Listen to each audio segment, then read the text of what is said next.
Hey, are you ready to give your Mandarin a serious boost? Well, in this explainer, we're going to break down 5 really high-impact words. These will immediately upgrade your ability to ask questions, add detail, and, build more complex, natural-sounding sentences. So let's dive right in. I know. It sounds like a pretty bold claim, right?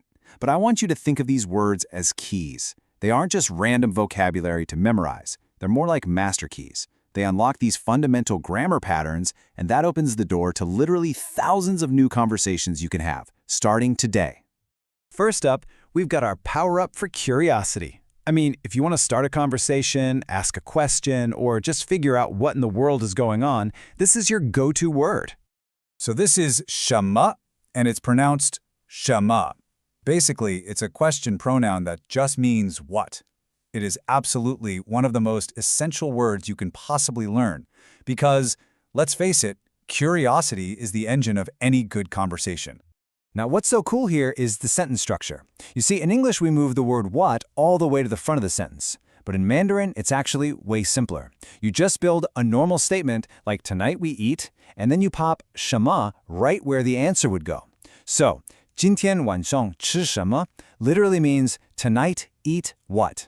It's deceptively simple, isn't it? And the versatility here is just incredible. You can use it to ask for a name, ask for the time, a color preference, or even dig into why someone's so happy. The amazing thing is the underlying pattern stays the same, which makes this one little word incredibly powerful once you get the hang of it. All right, so we've got questions covered. What's next? Well, we need to add some flavor to our answers. This next word is the key to moving beyond just basic facts and into much more expressive, descriptive language.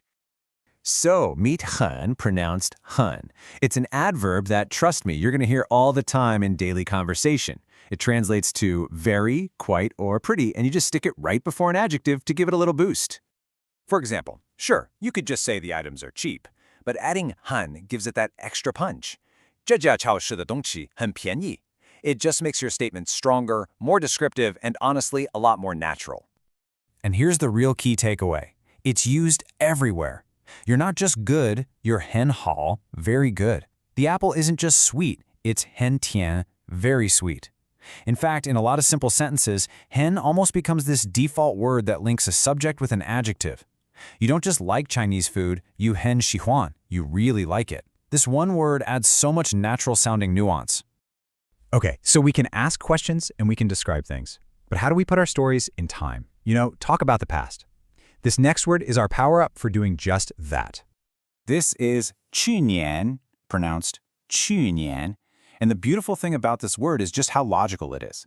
The character qu means to go or past, and nian means year. So the past year is, well, last year. It's a fantastic little memory aid built right in. Now, pay attention to the placement here. Time words like qùnián usually come right after the subject, right near the beginning of the sentence. They totally set the scene for what you're about to say. So, 我去年, I last year, and then you say what happened. And you can use this to frame pretty much any event from the past year.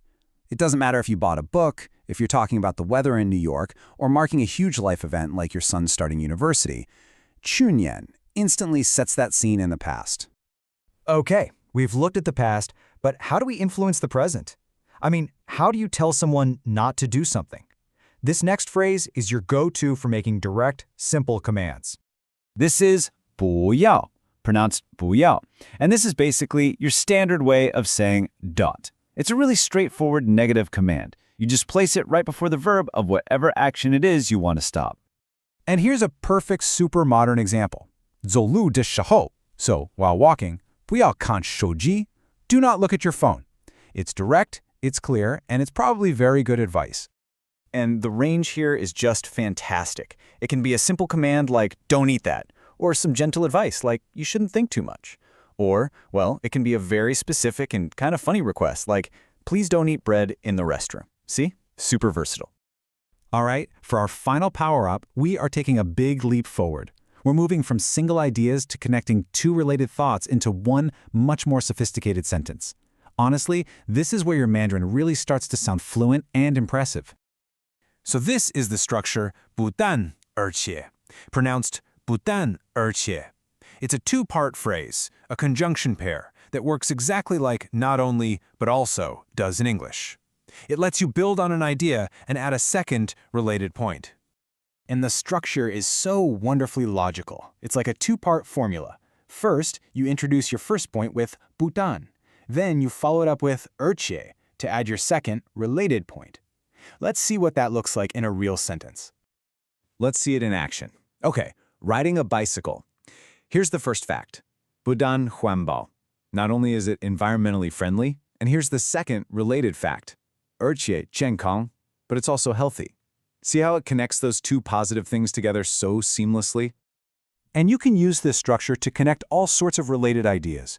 You can describe a person, talk about how you're feeling, both tired and hungry, or you can list the benefits of learning a new language. This is a true sentence-building superpower. And there you have it, 5 awesome power-ups to completely transform your Mandarin conversations.